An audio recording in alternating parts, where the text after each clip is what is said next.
మీతో ఎప్పుడైనా ఇలాగ జరిగిందా? కొన్నిసార్లు ఒక దారి మెచ్చుకున్న ముందు, ఒక నిర్ణయం తీసుకునే ముందు, ఒక కెరియర్ని చూస్ చేసే ముందు మనకి తెలిసిపోద్ది అది కరెక్టా కాదా, ధర్మమా అధర్మమా అని. ఎలాగా? ఇదొక ఫీలింగా, ఒక థాటా, ఒక ఇమోషనా, అసలు వాస్తవంకి ఏంటి ఇది? కొన్నిసార్లు మనం తప్పడుగు వేసే ముందే కొంతమంది తెలియకుండే మమ్మల్ని ఆపేస్తారు. అసలు ఇది ఎలాగ జరుగుతుంది? భగవద్గీత చాప్టర్ 10 శ్లోక్ నెంబర్ 10లో శ్రీకృష్ణుడు చెప్తున్నారు అర్జునుడికి, పార్థ, ఏ మనిషి అయితే వాస్తవంకి నిజంగా మనస్ఫూర్తితో నన్ను నమ్ముతాడో, నాకు భక్తి చేస్తాడో వాడిని నేను చూసుకుంటాను.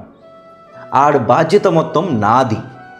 ఆడు చేరాల్సిన గమ్యంకి చేరుతాడు, దానికి నేను సహాయం చేస్తాను.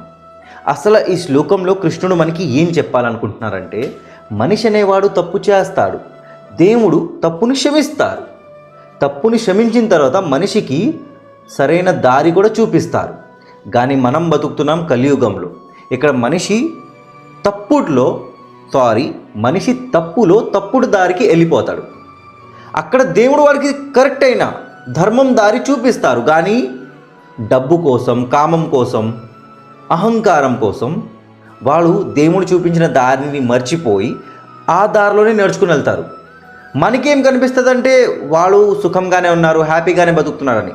కానీ వాస్తవంకి వాళ్ళు గొయ్యి లోపల పడుతున్నారు. అలాగే కొంతమంది ఉంటారు, దేవుడు చూపించిన దారిలో నడుస్తారు. మనకి కనిపిస్తుంది అంటే వాళ్ళు చాలా కష్టంలో ఉన్నారు, దేవుణ్ణి నమ్ముకుంటున్నారు, పిచ్చోళ్ళలా కనిపిస్తారు. కానీ వాస్తవంకి వాళ్ళ జీవితంలో ఒక ఎత్తు పైన ఎదుగుతూనే ఉంటున్నారు.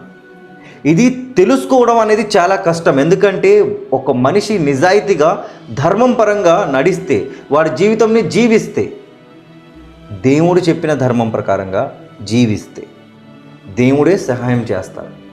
ఇది అర్థమయ్యేదాకా జయ శ్రీకృష్ణ, హరే కృష్ణ, రాధే రాధే, జయ జగన్నాథ్. దదామి బుద్ధియోగం తం, జేన మాముపయాంతి తే.